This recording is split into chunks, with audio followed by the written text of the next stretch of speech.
This video will outline how to set your vehicle. In most cases, BlueDriver will detect your vehicle automatically. However, some vehicles, especially older models, do not allow automatic vehicle detection. If your vehicle does not allow automatic detection, you will be prompted to enter the details manually after connecting to the vehicle.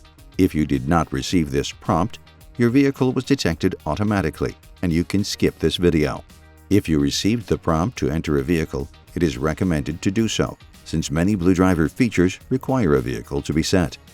When prompted, tap Yes. You will be taken to the vehicle information screen. You may also access this screen anytime by tapping the Scan Tool tab and then tapping Vehicle Information. From here, you'll need to input your vehicle identification number, or VIN. This is a unique number found on every vehicle.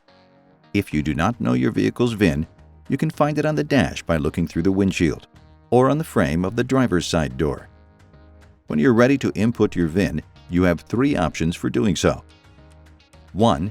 Tap Enter VIN near the top of the app and type the VIN in manually. 2. Tap the VIN barcode button to take a picture of the barcode to enter the VIN automatically. This barcode is only found on the driver's side door frame. 3.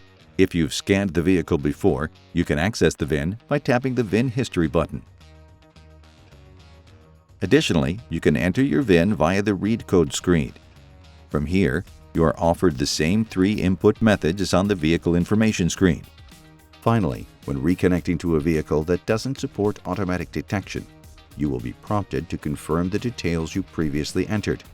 You can choose the same vehicle or enter new details. That's it for setting your vehicle.